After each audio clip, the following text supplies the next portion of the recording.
किदे वास्ते? हजरत इंसान तेरे मेरे वास्ते। पर कदों करनगे? जदों तू अपनी यारियां रब नाल लाएगा और रब दा बन जा। बंदे आ तू मन, बंदे आ तू हुक्म मन, सोने रब दे जिंदगी दे सा नहीं मुल लब दे। और बंदे आ तू हुक्म मन, सोने रब दे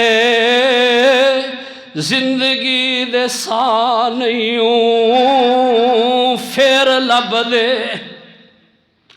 और क्यों जी ना मुल लभदे ने और ना दोबारा लभने थे। जे लभदे ने तो मैनू दिखाओ यार, दिखा दो। होया इत्थे बहन वाला साडा बाबा कित्थे गया जे? कित्थे गया बाबा? हाय हाय अल्लाह पाक दी